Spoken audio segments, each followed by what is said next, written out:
Anfang letzten Sommersemesters haben wir diese Kampagne ins Leben gerufen, in Reaktion auf die beschämende Entscheidung der Stadt und der Universitätsleitung, die Forschungsstelle Hamburg Postkoloniales Erbe zu schließen.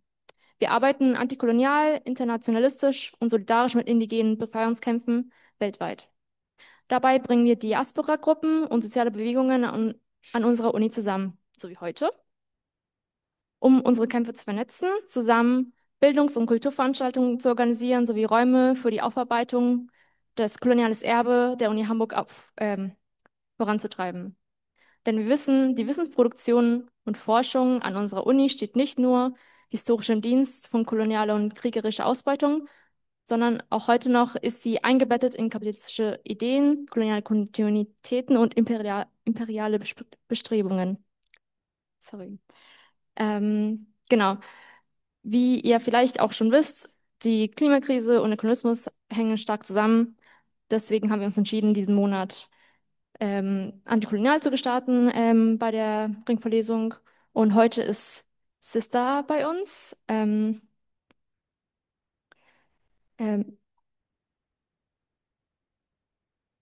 sorry. Sista Oloruntoyin, ist Aktivistin für soziale Gerechtigkeit und professionelle Fachkraft für psychische Gesundheit. Sie organisiert sich bei der Black Community Coalition for Justice and Self-Defense und bietet ihre traumainformierten psychosoziale Begleitung bei der Initiative Arrivati Community Care an. Diese psychosoziale Therapiearbeit basiert dabei auf afrikanisch geprägten therapeutischen Prinzipien. Dabei wird Kunst, Kultur und Spiritualität und Heilungsmethoden integriert. Sie arbeitet rational und politisch, betrachtet dabei Therapie als einen Weg zur Befreiung, zur ganzheitlichen der Gemeinschaft statt zur Assimilation. Sie ist auch performative Künstlerin und unterstützt dabei auch Einzelpersonen und Gemeinschaften dabei, durch dekoloniale und in der Gemeinschaft verwurzelte Fürsorge, Stabilität, Kreativität und Zugehörigkeit zu finden. Und das Thema heute ist African Liberation in the Age of Climate Crisis und wird auf Englisch stattfinden.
Okay, good evening, everyone.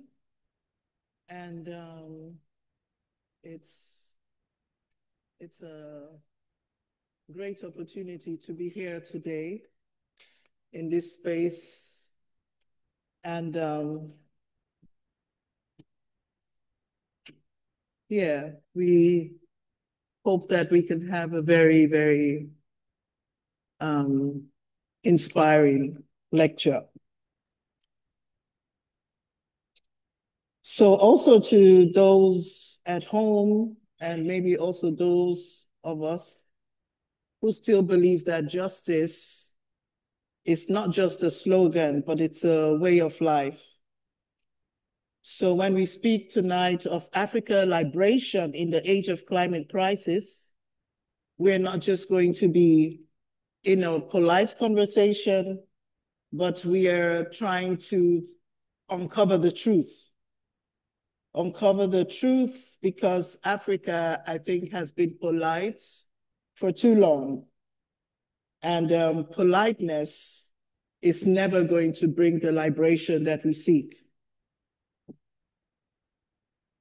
So the first picture you see, it reminds me of when I'm dealing with or meeting with displaced families. A lot of them, I remember one woman who said that, what is it that we did wrong? What have we done wrong? And we're here for a better life, but often Africa is so bad because there's something that we do wrong. And she was asking herself also personally what she personally has done wrong. And when we look at all the causes of forced migration, then we have to really understand that I have to tell her, you have done nothing wrong. And it's unfortunate that those who have done the least are actually the ones who suffer the most from the impact of the climate crisis. So when we say the planet is in a crisis, we hear that often, just as we heard with the refugee crisis. But what they don't tell us is that this crisis is engineered. And it's not because the poor farmers in Sudan or the fishers in Senegal or the women who we see working hard to get a little bit out of the dry land. These are not the ones who have done anything wrong. And these are not the ones who have engineered the crisis. Because the truth is that this crisis has been built by centuries of extraction, of labor, and also of life.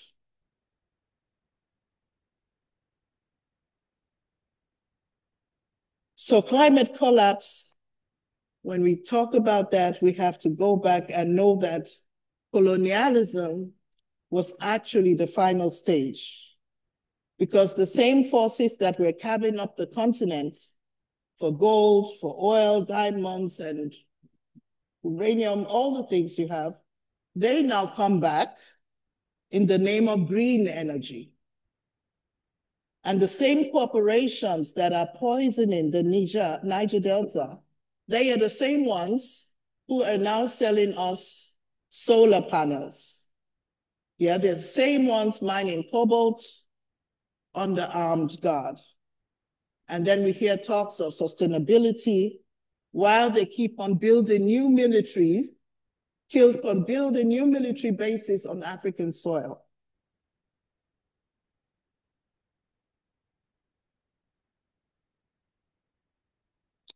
And of course, we have to talk about militarism. And often that's something people don't want to hear, but militarism is how the imperialist system, the empire continues to breathe, and it is how Africa remains open for business even when our people are dying.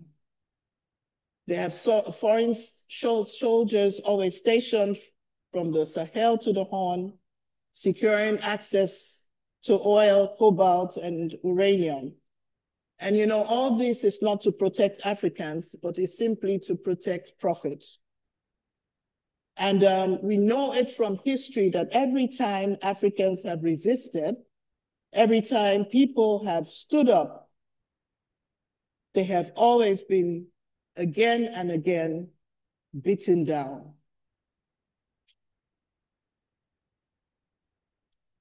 So I think it is time for us to kind of reflect again what we really mean, what we're really standing for. When we have all these situations going on, and when we keep saying some parts of the world are unstable, and we say this is a threat, you know, and when you have countries like Mali, Niger, Burkina Faso coming together, and the world now sees that as an attack. Yeah, the world is now seeing the awakening of an African consciousness as a threat. And this is even more frightening than any weapon whatsoever.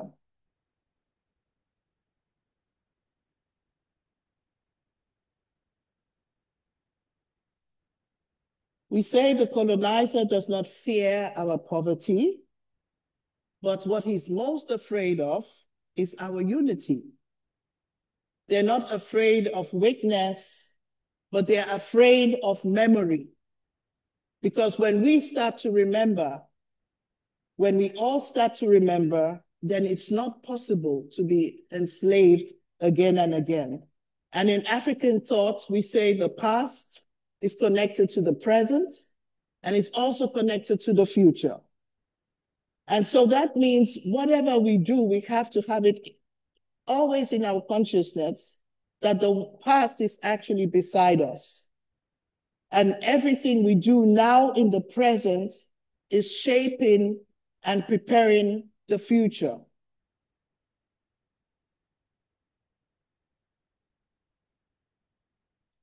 So when we speak of climate justice, we're not only talking about carbon levels, we're actually also talking about spiritual balance. And when we say liberation, it's not just a paper which is signed, but actually it is the restoration of Ma'at, the moral order that holds the world together.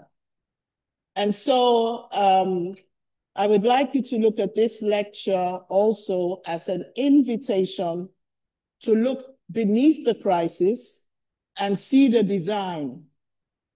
The storms, the drought, the floods, these are not natural disasters. They are actually spiritual ones and moral ones. And this is what happens when greed becomes a global system.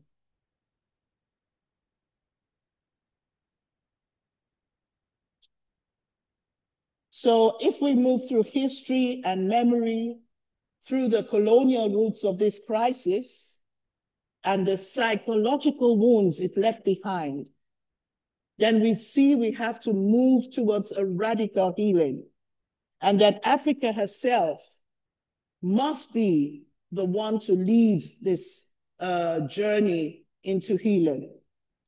And the radical healing is not just because of the climate crisis. It's not the end of the world, but it is the world of domination, extraction, and profit. And it is Africa's sacred task.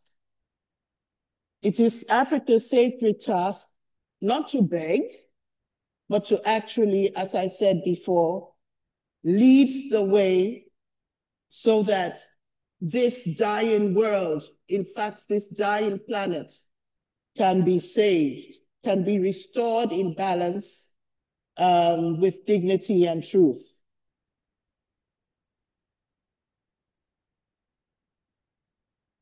The modern climate crisis was born in the age of empire, all starting with Europe's so-called Industrial Revolution, which was powered by coal, and then the colonies, the mines of Africa, the sugar plantations from the slavery, and the cotton fields of the Americas. They were all engines of atmospheric change. The smoke that was, in London at that time is the same thing which has happened and is darkening the soil.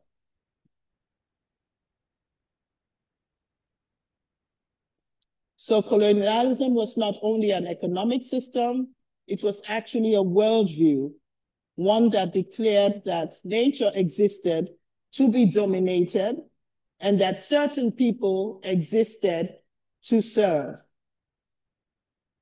And there is a quote from the movement generation saying, an economy based on extracting from a finite system faster than the capacity of the system to regenerate will eventually come to an end, either through the collapse or through our intentional reorganization.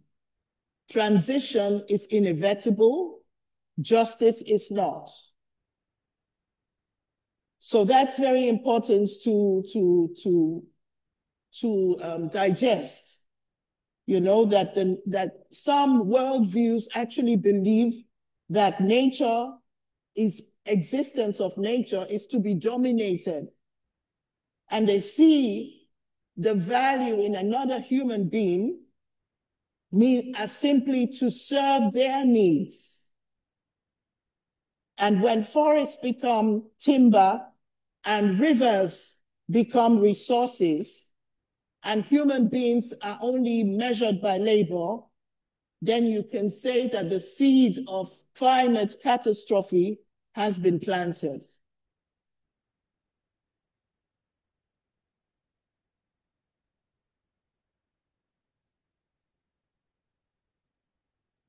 So the extraction of value from land and the extraction of meaning from minds was one process. The colonizer took both gold and he took also, in my culture, we say, Olodumare. That is that essence which has created everything. And for some people, they would say God and soil and soul. And so the struggle for liberation cannot be separated from the struggle for ecological restoration.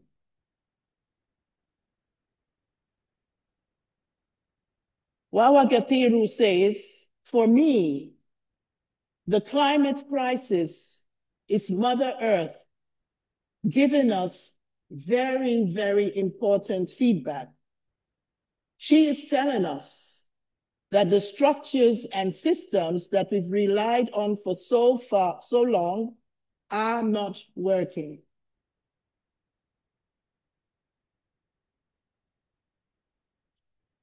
So we can't talk of extraction, and at the same time, we must mention militarism. This is what enforces imperialism, and the empire breeds from that. Militarism is not separate from the climate destruction. It enforces it. So whether you look at the NATO base in the Sahel to mercenary operations guarding oil fields, war is the infrastructure of extraction. And every drone strike leaves a carbon footprint, and every weapon shipment reinforces dependency. In Sudan, the drought drives displacement.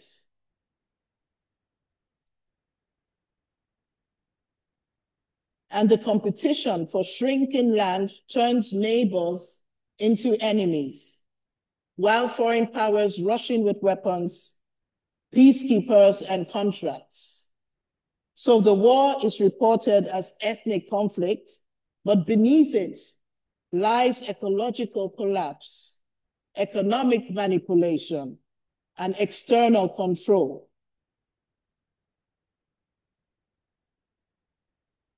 Psychologically, this militarism cultivates fear, the most profitable emotion in politics. It tells us to see one another as threats rather than family, to accept occupation as order, and to mistake domination for development.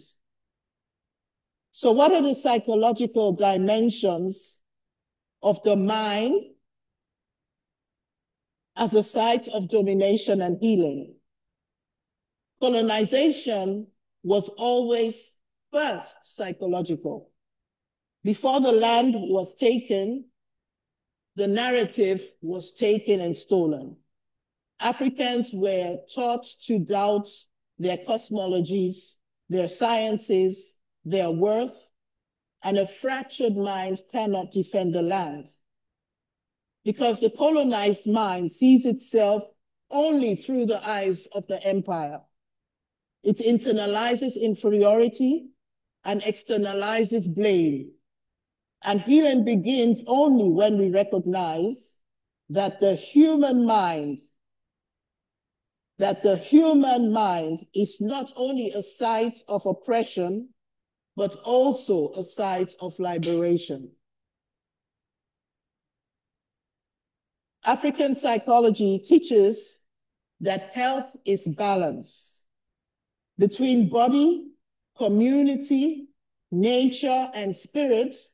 Mental illness cannot be separated from social injustice. And we see that often here when refugees after such trauma sometimes go to the therapist. And the therapist is trying to tell them, no, forget about the injustice. Forget about the fact that your child was killed by the police. Looking for justice is not going, you will never heal if you talk about justice. But there's something wrong with that type of mentality or psychology, because you cannot separate that. You cannot separate the body from the community. You can't separate mind from nature. And the people have to be seen as a holistic beings. It's not possible to separate mental illness from such social injustice.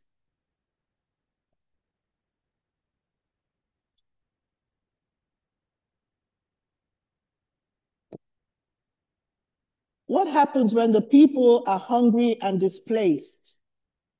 The psyche suffers. So to heal Africa's people, we must also heal the soil. Black and third world people are expected to educate white people as to our humanity. Women are expected to educate men. Lesbians and gay men are expected to educate the heterosexual world. The oppressors maintain their position and evade their responsibility for their own actions. There is a constant drain of energy, which might be better used in redefining ourselves and devising realistic scenarios for altering the present and constructing the future. Audre Lorde. The land does not belong to us. We belong to the land. We are balance and equity, solidarity, integrity, diversity, dialogue, diversity, territorial defense, the buen vivre, the dialogue between ways of knowing, expressed through the peasant to peasant method. We do not want sustainable development. We want sustainable life. Via campesina. So I mentioned it already, that Africa's thoughts, the past, the present, and the future. In our tradition, time is a continuity, a spiral, not a line.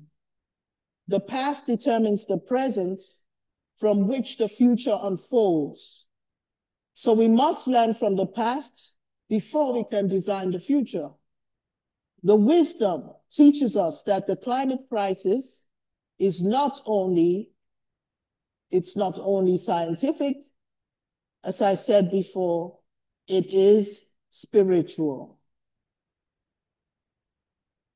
So there has been a rupture in our relationship with ourselves and also in the relationship with the cosmos. There has been a rupture, and the ancestors understand sustainability is not a project, but actually it's a principle that what we take must return, and that what we destroy must be restored. And in the concept of Ubuntu, I am because we are. And this extends beyond human beings. It extends beyond human beings to include the earth, to include waters, and to include so-called non-living beings. Africa's liberation requires reconstruction, political, economical, and psychological. It demands that we move from extraction to regeneration and from dependency to sovereignty. So it calls for the integration of our ancestral wisdom with scientific innovation. The African Alliance of Sahel States reminds the world that sovereignty is not rebellion, it is responsibility. To reclaim power, to decide our own destiny, is to end the colonial cycle of exploitation disguised as humanitarian aid. And also liberation psychology teaches that healing must be collective. No individual therapy can cure a wounded nation. Justice is the highest form of healing.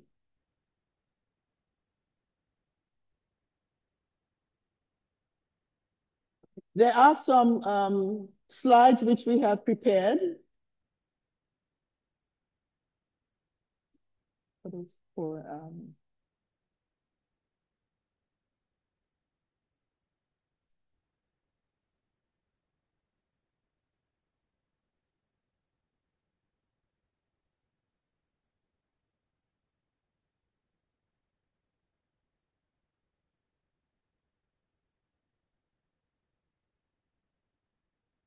Danke, Sista. Hallo, ich bin Brother Musa. Als Einführung möchte ich später dann nochmal ein bisschen konkreter den Gedanken von der Vergangenheit, der Gegenwart und der Zukunft aufgreifen. Und ich möchte alle von euch bitten, mal in euch zu gehen und euch mal zu fragen, was wisst ihr über die Geschichte Afrikas? Was ist der früheste Zeitpunkt, wo ihr sagt, oh, da habe ich mal was gehört? Dann könnt ihr vergleichen, was war da in Europa und wie hat sich das Ganze von da entwickelt? Ja, also die Geschichte Afrikas geht weit vor Christus Geburt zurück. Das erste große Königreich war Ouagadougou. Das ist dann aus einem ähnlichen Grund sozusagen hatte das keinen Bestand, weil das genau dort war, wo heute die Wüste Sahara ist. Das heißt, die Entstehung der Wüste Sahara hat diese erste große Zivilisation in Afrika quasi ähnlich wie heute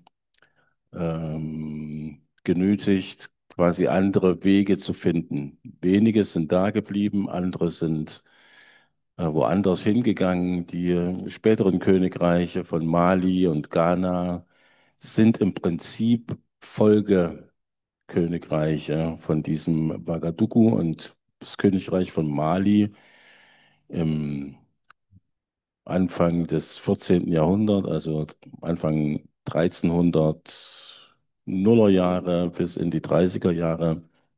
Da gab es den König Mansa Musa, der bis heute der reichste König aller Zeiten ist. Und das alles auf der Grundlage von Handel. Sicherlich auch fragwürdige Sachen dabei, wie Sklavenhandel, aber die meisten Sachen, Gold, Salz, Elfenbein und solche Dinge, das sind Dinge, die überall in der arabischen Welt, in China, in Europa, sogar in Amerika später höchst angesehen und begehrt waren. Und diese Königreiche waren keine Imperien auf militärischer Basis, sondern Königreiche auf Gegenseitigkeit. Die haben Handel getrieben und damit quasi eine Gegenseitigkeit aufgebaut, wie sie heute im Handel nicht mehr zu finden ist. Zum Thema Sahel, hier mein erstes Foto, was halt das Mismatch zeigt zwischen den Umweltverschmutzern und denen, die am meisten darunter zu leiden haben. Und da sehen wir, dass Afrika quasi der Kontinent ist, wo die Auswirkungen des Ganzen letztlich am größten sind. Also Wasserknappheit, man kann keine Landwirtschaft mehr betreiben, die Seen trocknen aus, damit kann man nicht mehr fischen, etc. pp. Gemessen an der Umweltverschmutzung stößt die gesamte Sahelzone, also von Ostafrika bis Westafrika, 1% der Treibhausgase aus und hat aber, wie auf dem ersten Foto gesehen, den größten Teil davon zu ertragen. Hier sehen wir mal die Ausdehnung. Im Prinzip ist die Sahara oben drüber und Sahel ist im Prinzip so eine Savannen- ähm, Gegend, wie sie früher auch die Sahara war, bevor sie zur Wüste wurde. Und jetzt haben wir das Problem, dass die Sahara halt zunehmend weiter nach Süden schreitet. Das ist einerseits eine kontinuierliche Sache, andererseits sind die Faktoren, die drumherum sind, die natürlich das Ganze beschleunigen.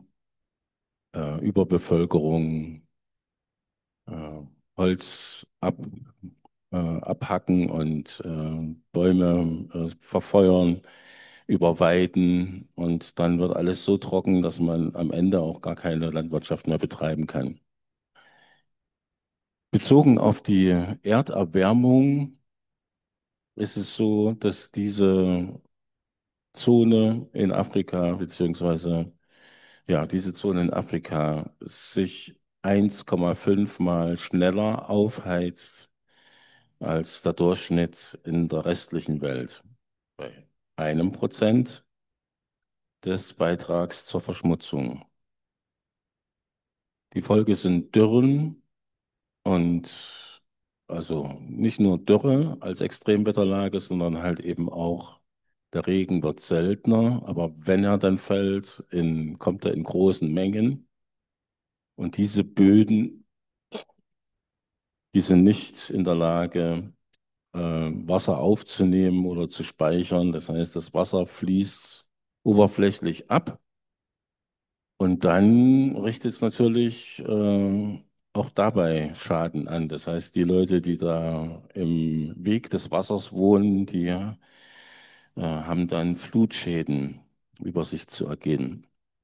Die Auswirkung dieser ganzen Geschichte ist das sozusagen das, was man landwirtschaftlich betreibt, also Agrarwirtschaft und Viehwirtschaft, dass das alles viel weniger produktiv wird, dass die Böden an Qualität verlieren, weil alles sozusagen mit den Fluten weggeschwemmt wird und nichts mehr gehalten werden kann. dass die Wasserspiegel sinken und dass natürlich dann auch die allgemeine Biodiversität immer weiter reduziert wird. Und wir wissen, dass halt ähm, Biodiversität halt auch die Grundlage ist für erfolgreiche Landwirtschaft. Insgesamt sind in der Region 60% bis 80%, je nachdem, wohin wir schauen, auf Landwirtschaft, Viehzucht und Fishing, ja, Fischerei angewiesen. Und die Erträge gehen halt immer weiter runter, sodass immer weniger Leute davon leben können. Das sollte mal Mais werden. Und so sieht das dann aus, wenn durch die Trockenheit die Ernte halt völlig verloren geht. Wir haben auch immer wieder, also wir sehen hier, dass sozusagen die Klimaveränderungen einen hohen Druck ausüben auf Menschen, die sozusagen in bestimmten Gegenden nicht mehr wohnen können. Wir wissen also, dass die Klimakatastrophe ein Fluchtgrund ist. Jetzt höre ich immer wieder unsere Kollegen von der rechten Seite und der Mitte, politischen Mitte hier in Deutschland, dass Deutschland nicht das Sozialamt der ganzen Welt sein kann und dass ja nicht alle hierher kommen können und dass wir uns nicht um alle kümmern können. Hier sehen wir mal den Vergleich von der großen Menge der Leute, die fliehen müssen, weil sie nicht mehr dort leben können, und denen, die über die Grenzen der Länder, wo sie herkommen, hinaus flüchten. Das heißt nicht, dass die alle nach Deutschland kommen.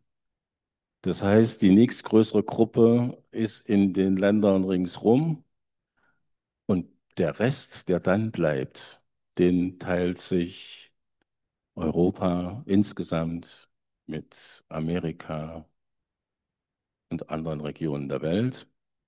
Das heißt, diese Übertreibungsidee von wegen, alle wollen ja herkommen und den Deutschen alles wegnehmen, was sie sich von anderen zusammengeklaut haben, ist auch so eine Übersprungsidee und eine kognitive Dissonanz, die dringend überwunden werden muss, weil wir die Probleme nicht nur in einem Kontinent regeln können oder in einem Land regeln können.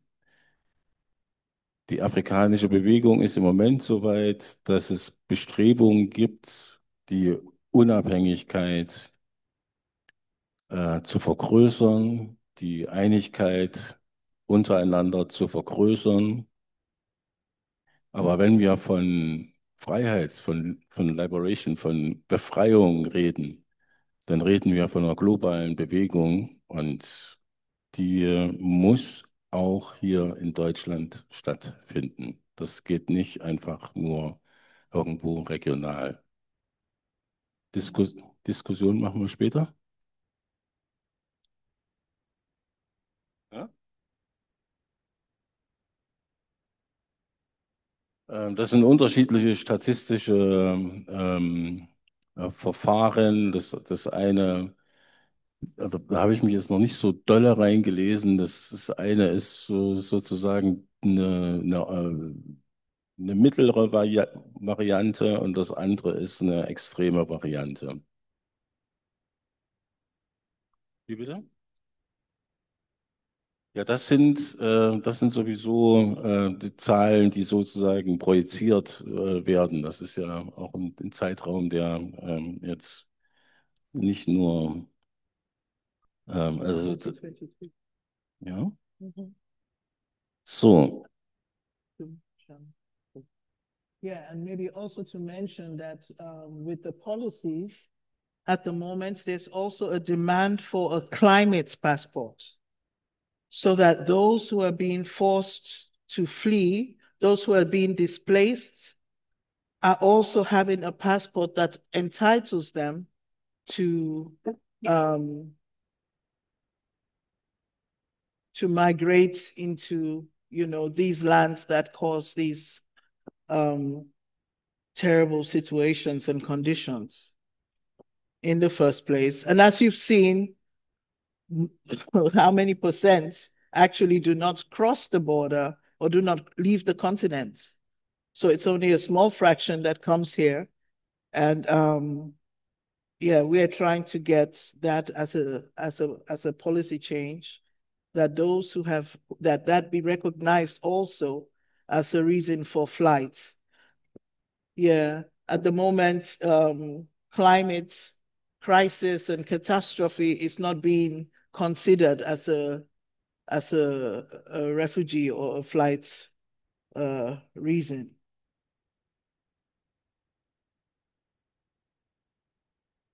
Okay.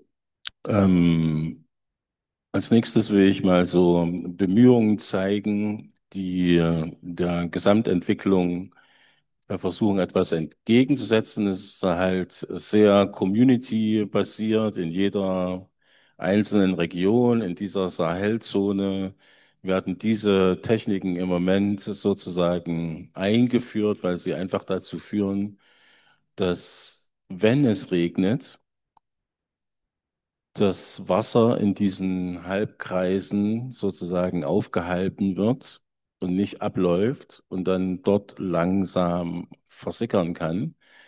Dann werden dort in diese coolen, die ersten robusten Pflanzen eingesetzt und dann kann man so langsam Vegetation wieder aufbauen und dann eben auch in diesen Kuhlen zum Beispiel Landwirtschaft betreiben.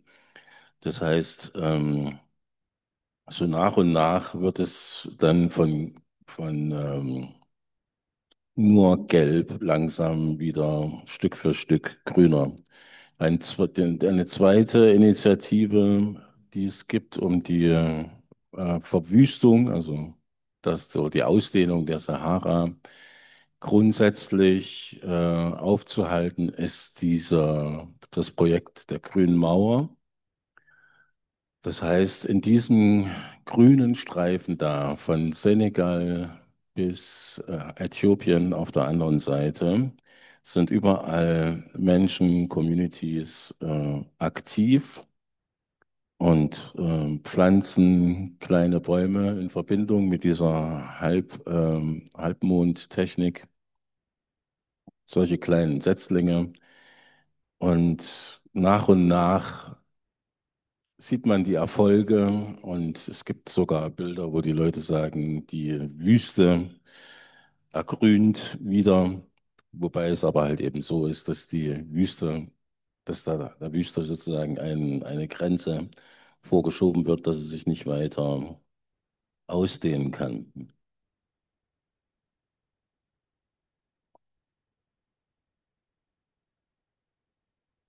So, zum Thema Vergangenheit, Gegenwart und mögliche Zukunft habe ich mir mal eine präkoloniale Karte des östlichen Afrikas runtergeladen. Dort sehen wir die ursprünglichen Königreiche, die in der Region liegen, die heute als Sudan bezeichnet wird.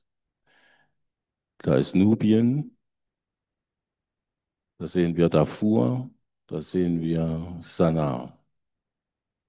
Das sind im Prinzip Sanaa und Darfur, die heißen auch heute noch so als Provinzen im Sudan, während Nubien sozusagen völlig überrannt worden ist, erst von den Ottomanen und dann von den Engländern. Wir sehen hier mal zwei Karten im Vergleich. Die linke Karte ist die sozusagen ethnische Räume umreißt, wo Bevölkerungsgruppen leben, die die gleiche Sprache sprechen, die zusammengehören, die gleichen Traditionen pflegen. Und auf der rechten Seite sehen wir das Ergebnis von Berlin 1964, 65. Die Aufteilung des Kontinents unter den Kolonialmächten, ohne dass irgendjemand dabei gewesen ist. An der Stelle möchte ich nochmal zurückkommen auf meine erste Frage. Wer von euch kennt die Geschichte Afrikas? Und wenn man die Geschichte Afrikas nicht kennt, dann kann man sich natürlich auch in Berlin hinsetzen und davon ausgehen, dass da nichts ist. Und dass man da einfach Dinge machen kann, wo sich keiner gegen wehrt. Wobei das sich keiner gegen wehren ja etwas ist, wo man schon wusste, dass man militärisch überlegen ist, weil die Zivilisation in Afrika, die Tradition nicht so aggressiv auf Militarismus und Gewaltausübung ausgewiesen sind. Das ist eine, das ist eine Mappe des heutigen Sudan und der Konfliktgebiete. Das Rote ist die sogenannte RSF, also Rapid Support Forces.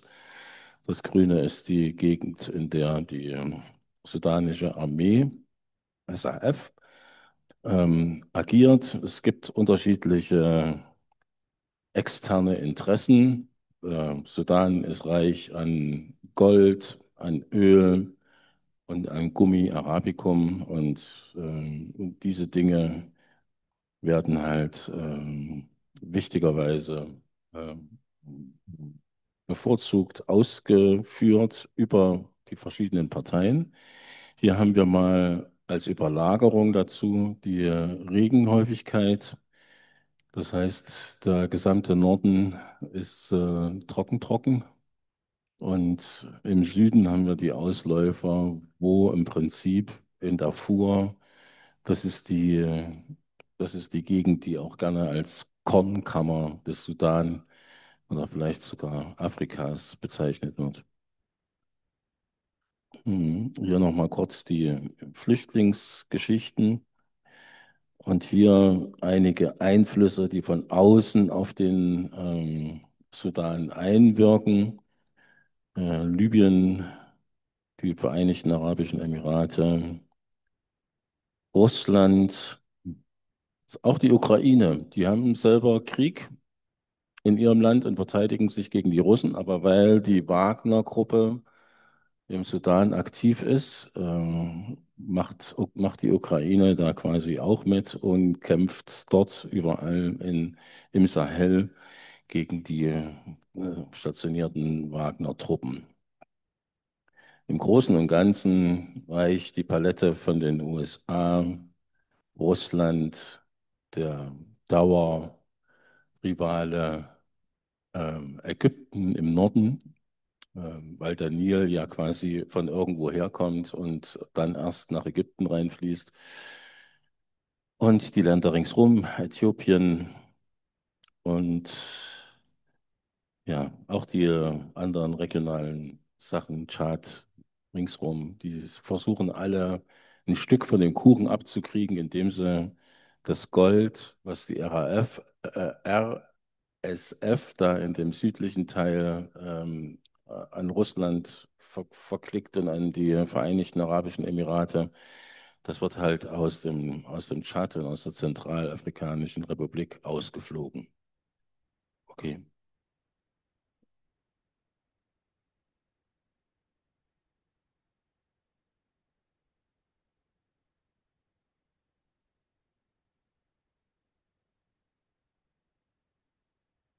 Okay, so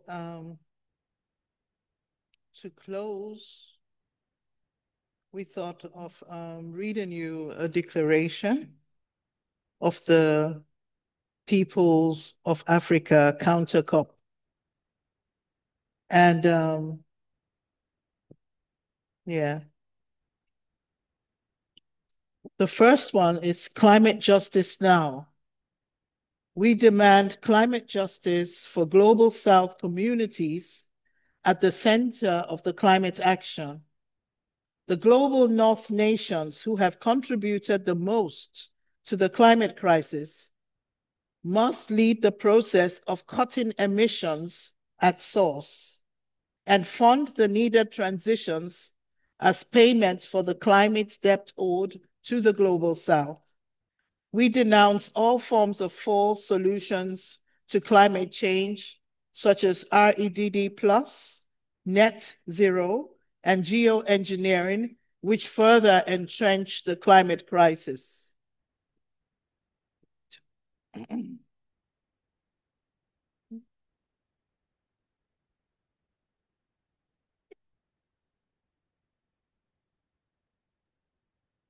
Two, end fossil fuel extractions across Africa now. All forms of fossil fuel exploration, extraction, and production across Africa must be halted immediately. It is time to prioritize sustainable practices through people-centered renewable energy that protects our ecosystems and supports local economies. Fossil fuel companies must pay for the rehabilitation of the degraded lands, oceans, and rivers resulting from hydrocarbon extraction. 3, migration and climate-induced displacement. With increasing climate crisis, many Africans are forced to migrate, risking their lives in 3 dangerous journeys to the global north, or becoming climate refugees within Africa, leading to food, land, and conflict insecurities. Addressing this requires adaptation and resilience building towards climate impacts, such as droughts, flooding, coastal erosion, and desertification, and ensuring that communities have the resources to remain in their homelands or relocated to conducive settlements without destroying their livelihoods, culture, and language.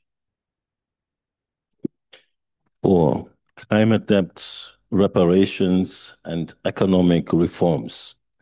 Climate reparations, remediations, and compensation to the impacted peoples of Africa, alongside colonial reparations, must be paid to African nations and the Global South, reflecting the scale of damage caused by climate change and historical exploitation. These reparations should be in form of grants, not loans, that further entrench debt. The APCC demands a dedicated global finance mechanism for loss and damage, with at least $100 billion in new and additional funding per year by 2030. This must be provided by countries in the global north who bear the historical responsibility for global emissions. African countries should focus on value-added beneficiations and strategic partnerships that elevate Africa's position in the value chain. There is an urgent need for structural tax reform and the current financial architecture that will plug illicit financial flows and tax evasion by transnational corporations. The APCC firmly opposes the commodification of African forests, land, and natural resources through carbon trading. 5, reform land laws and promote food sovereignty. African governments must embrace food sovereignty by prioritizing local food crops over cash crops and promoting seed preservation methods that resist GMOs. This protection must include ratified binding policies such as the UN Declaration on the Rights of Peasants and Other People Working in Rural Areas. There is an urgent need to re-evaluate customary laws that empower local communities. African nations require a minimum of 15 billion annually by 2030 to finance agricultural adaptation measures and at least 5 billion per year must be redirected towards agroecological practices. 6, energy sovereignty and democracy for all. The transition towards renewable energy within Africa must be supported as a priority before Africa exports our resources for the global North transition. Renewable energy projects must be socially owned and benefit women, youth, indigenous people, and local communities before industries. The transition must be grassroots-driven, ensuring that policies prioritize the well-being of people and the environment, not corporate profits. 7, stop waste colonialism. Africa is not a dumping ground and we are not disposable. It is therefore paramount for us as Africans to adapt to the Global Plastics Treaty, which allows us to address plastic pollution across its life cycle, from extraction to production and disposal. 8, free, prior, and informed consent and self-determination. Women, indigenous peoples, and their communities' rights to FPIC need to be ratified and implemented in all extractive projects. Communities must have the right to say no or yes to development. Should communities say yes, then they should dictate the terms of the project in a manner that benefits them and their environment. Compensation should be commensurate to the level of displacement and losses. 9, involve the impacted and marginalized in decision-making. Governments should develop sustainable participation mechanisms that bring women, youth, indigenous people, people with disabilities, and herders, fisherfolk, small-scale food producers, voices to the policy table to create people-centered policies and real solutions that address the effects of climate change. The demands of the impacted people in their diversity must be heard and respected. 10, resilience building in Africa. Africans should rise against systemic oppression and climate injustice by sharing their resilience skills and traditional knowledge through storytelling, experience sharing, and learning, and put this knowledge into practice in our African community, led by indigenous people and women. This knowledge must be respected and incorporated into other systems and processes as it is expert knowledge. In conclusion, the African People's Counter, COP, is held because of the COP has been co-opted by capitalism and the global North, which continues to replicate the injustices that cause the climate crisis. Therefore, we, as the Global South and Africans in particular, need to lead actions that remedy the climate crisis in a manner that is just and holistic. Yeah, and the conclusion, the African People's Counter COP exists because the UNFCCC COP system has been hijacked by capitalist and global North interests. Africans contribute the least to climate change, yet bear its worst consequences. It is time for African-led solutions that prioritize justice, people, and the planet over corporate profit. We refuse to be passive victims. We demand climate justice. We are Africa united against systemic oppression and climate injustice.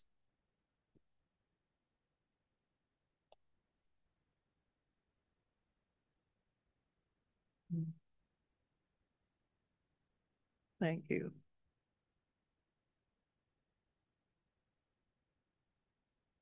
Vielen Dank an Sista Oloruntoyin und Brother Memuza für diesen sehr bereichernden und umfangreichen Vortrag.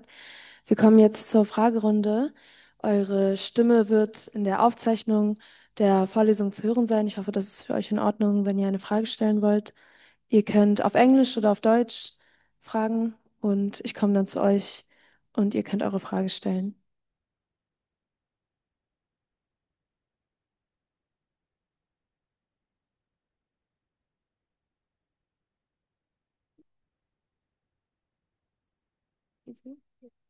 Okay, es gibt eine Frage über Zoom, die ich vorlesen werde. Und zwar, ich denke, das richtet sich an Sista Oloruntoyin. As a psychology student, I want to ask something about the traumas that Sista Oloruntoyin addressed. How should therapists deal with trauma that has its roots in colonial injustice? Trauma generally is caused by cruel and unfair events. We do not tell patients to just forget the traumatic events. However, therapy does not seek to attain justice, because more often than not, it cannot be attained for the individual cases. Treatment is still effective, as a psychotherapy has to be unpolitical in Germany by law. Personally, I feel like in therapy we can only treat symptoms. And in order to fix the root causes of them, we need to get active outside of therapy. So I assume the question of this person is, how should therapists deal with the trauma that has as its roots colonial injustice?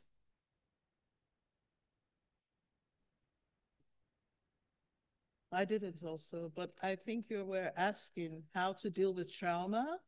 Yes. That has its roots in colonial injustice. Yes, how therapists should deal with How it. therapists should deal with it. Okay. Well, that's what I was trying to explain, that from the African-centered, is it working? Okay.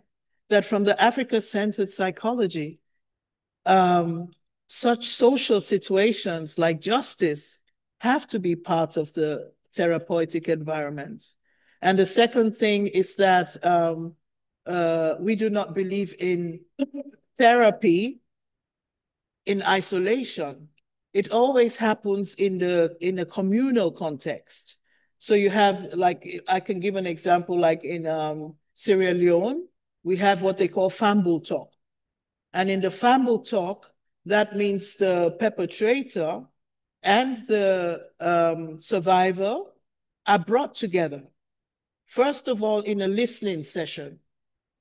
And this is one of the problems, that those who are perpetrating such harm never even listen to the pain they cause. Yeah, they go home very normal to their children, living normal lives, and the policy they made is actually killing children somewhere else, and they can turn their eye and not see it. So one of the important aspects is also to redefine what is healing and what is justice, and how do we implement that. So on an individual level, there is possibility of certain healing which takes place individually, in that what happens, the worst part of trauma is it changes the perception you have of yourself. So often you have things like self-blame, like feeling unworthy, and feeling sometimes, like I said with the other clients, I did something wrong, that somehow I deserve it. So an internalized judgmental value of oneself. So on this level, there is possibility to go about a therapy, a therapeutic environment with a community that reflects the truth back to you. And it is possible to find peace with certain situations. But the Africa-centered thought says we are all connected. So that is why that is not enough if each one has their individual therapy sessions and go there for 15 years, like in the Western environment, that is not healing, because the complete healing happens in community and in recognition that we are connected with each other. Thank you so much for your answer. Do we have another question? Ihr könnt auch, wie gesagt, gerne auf Deutsch fragen.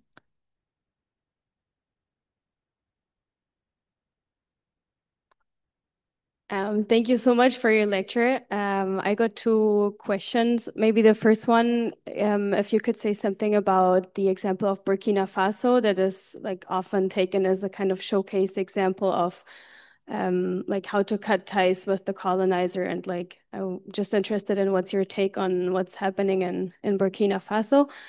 And then also in terms of strategies, like speaking from the imperial center, what can we learn for the struggles we're fighting against fascism, the military-industrial complex here, what we can learn from like the frontline struggles you addressed in your lecture? I didn't understand. Yeah.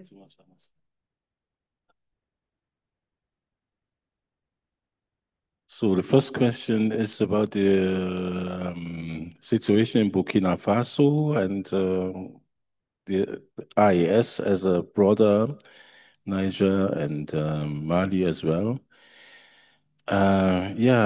We are quite happy to see the changes coming from, especially from Burkina Faso. We have to realize that, like France, for instance, they were extracting uranium from Niger. And not only did they only pay like 50 cents for a kilo and sold it, on the other hand, for €3 to other people, they also made fraud on how much they actually extracted and exported. So the damage that has been done there over the years, over all these years, is so incredible because you are actually looting the resources by not paying the actual price. So then you don't pay the actual price, then you take the resource and put it in your home country, and there you go to the stock market and monetize it. So all this money that you make by bringing the stuff to the stock market is done somewhere else, not where the stuff is coming from. And that was very normal strategy. And now we have people like Captain Traore who says, okay, it's all ours now. So it's all with the state, all these resources, gold mines, that and that resources. And if anybody wants to make business here as much as like $8 billion in a year, then you have to have a headquarter there to pay your tax there. And that is just taking back your own resources, you know. It's just a liability that you have to use it for your people, and we will see how far we can go. There's a lot of threats going on from the US to France and so on. We will look at it, and it will be very important to have the solidarity from all over the place, as also from you. Fascism. Yeah, fascism. Who invented fascism? I don't think it was Africans who did that. And I see in a way the same pattern, because when I live here in Germany, I am the aim of, or the enemy, or the Ausländer of the fascists. So I have to have resilience. But actually, it's your fascists. It's not my fascists, it's your fascists. And when you look back in the history of Germany, before it was low, like 5%, like 10%, and everybody was saying, oh, it's not too much, we don't have to care. And now, here we are. And it's not suddenly, because there is a continuity. The people who run the courts, the people who run the police, the people who run the universities in Nazi Germany were still there after. Like Adenauer was saying, if you don't have clean water, you have to drink brown water. What a picture, you know, not to have the capacity to make a cut through this horrible stuff. But here we are. If you don't root it out at the root, then it will grow again and grow again and grow again. And what we are doing now is most of the time, the central issue is the crisis in the society, because people realize it cannot go on like that. And you have two sides. One is saying we have to change everything. The other side is saying we have to keep as much as we can. And that we keep as much as we can means we destroy the planet. And we hope that when the planet is exploding last here in Germany, in Hamburg, so we can enjoy 5 minutes more or 1 minute. But that is not the solution. So I have not too much to say how to fight fascism, only to have your dignity, to have your attitude, and to intervene at any given moment, not to listen over it, but to say, hey, stop, what did you say? What did you do? And it doesn't even matter whether the Nazi or a fascist has a uniform or doesn't have a uniform. We know them. You know, not all of them who have uniform are fascists. It's not what I'm saying. But what I say is there are much more racists than fascists. So say it the other way around, not every racist is a fascist, but every fascist is a racist for sure. And if you cannot even raise your voice against the fascists, then you allow all the other racists to go on by saying, I'm not a fascist. So this is the point where you have to start to tackle the problem at the ground. Take out the roots. This is a job that hasn't been done since 1945, I suppose. Thank you for your answer. Are there any questions here? If not, then I have another question.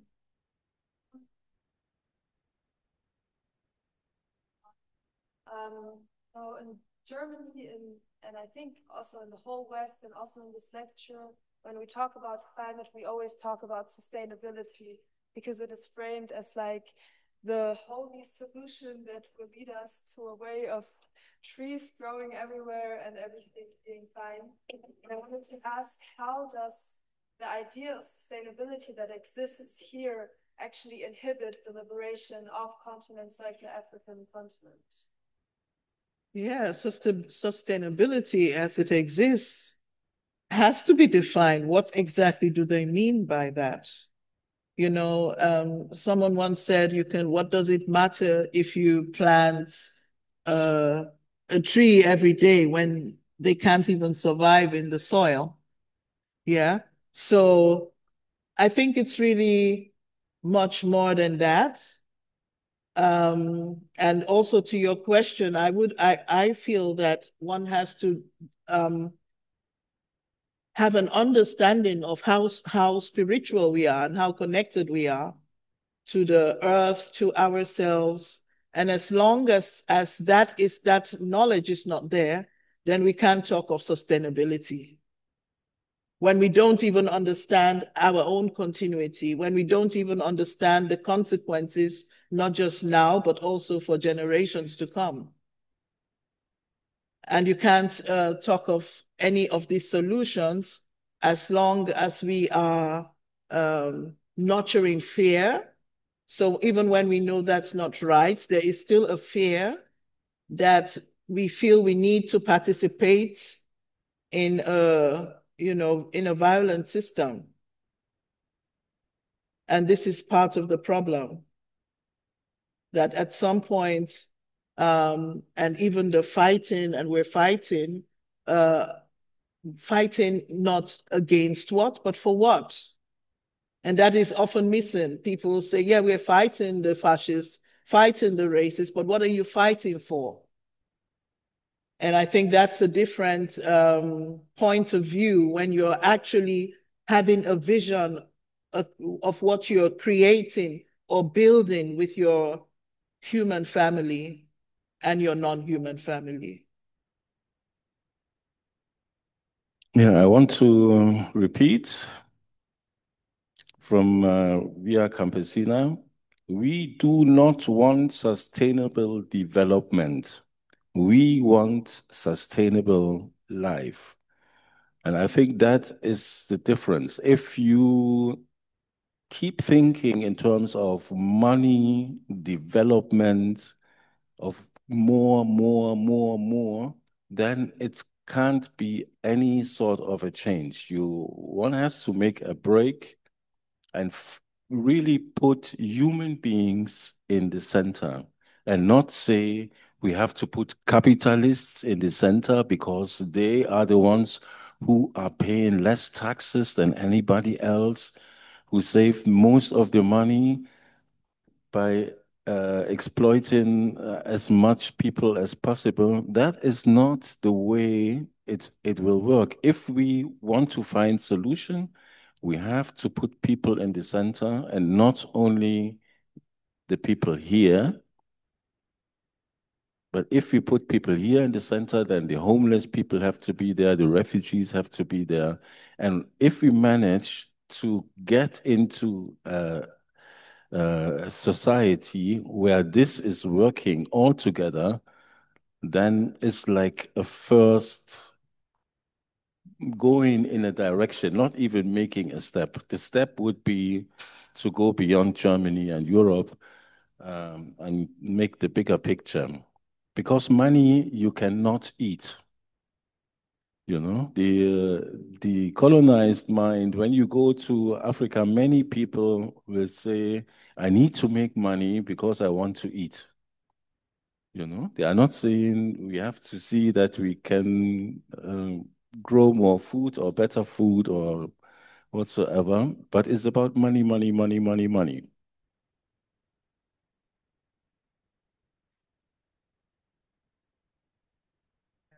I just leave you with a Yoruba song, right? And this song says, Ìwé kíkọ, láìsí ọkọ́, àti àdá, kò ì pé o, kò ì pé o. That means education as much as we want, studying as much as we want, without understanding how to save the earth, how to walk the land, how to grow healthy food, is not complete at all. So education without knowing how to save the earth, how to keep the soil which grows our food healthy, how to use a hoe, is no education at all. And it says the work of our ancestors has always been with the land. And whoever, people, person, nation, whatever, that does not understand how to keep the soil healthy, how to grow food, how to plant food, is going to end up stealing, extracting, destroying. And it's a call and response. I would call and you would answer the same thing. Ìwé kíkọ.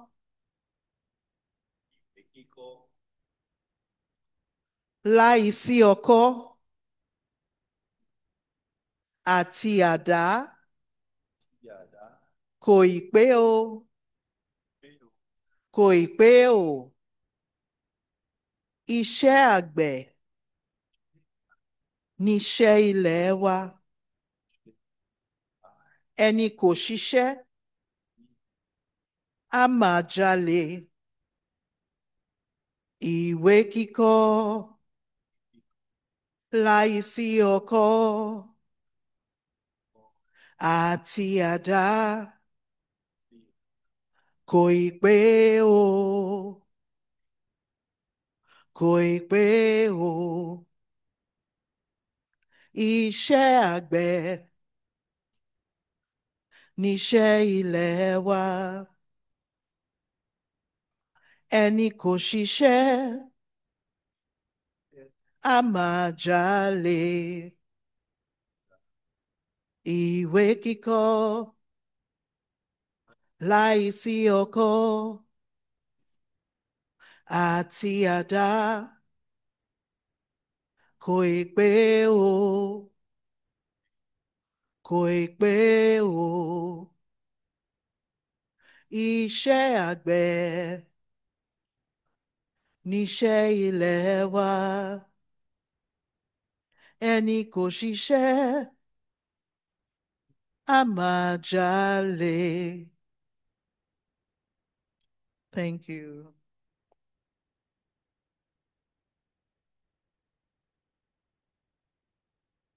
Thank you so much for this beautiful closing statement. Nächste Woche geht es weiter mit der Vorlesung. Die nächste Sitzung wird sich um dekoloniale Narrative drehen. Vielen Dank nochmal besonders an Brother Memutsa und Sista Oloruntoyin. Ich hoffe, euch hat die Sitzung so sehr gefallen, wie sie mir gefallen hat. Und genau, schönen Abend euch noch.